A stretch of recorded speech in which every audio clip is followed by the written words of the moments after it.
আসসালামু আলাইকুম, কেমন আছেন সবাই?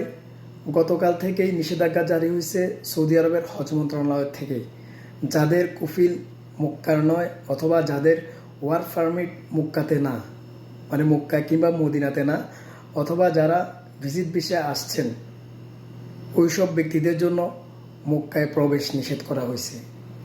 এখন বর্তমানে মক্কা কিংবা মদিনা যে চেক পয়েন্টগুলো রয়েছে সেগুলাতে ওরা বিশেষ করে অতিরিক্ত নজরদারি দিচ্ছে, প্রতিটা গাড়ি চেক করতেছে। প্রথম অবস্থা হয়তোবা আপনাদেরকে ধরে আবার ব্যাক করিয়ে দেওয়া হবে আপনার গন্তব্যে, কিন্তু কিছুদিন পর থেকেই আপনাদের ইকামার মধ্যে মুখালাফা ওরা দিয়ে দেবে। তো সেক্ষেত্রে আপনারা এখন মক্কা কিংবা মদিনাতে না যাওয়াটাই ভালো। ভিডিওটি ভালো লাগে সর্বোচ্চ ছড়িয়ে দিবেন, কারণ আপনাদের মধ্যে যারা এখন মক্কায় যাওয়ার জন্য প্রস্তুতি নিচ্ছে আপনারা ওনাদেরকে অবগত করবেন যে এখন যাওয়াটা উচিত হবে না। তো সবাই ভালো থাকবেন, আল্লাহ হাফেজ। নেক্সট ভিডিওতে দেখা হবে। ধন্যবাদ সবাইকে।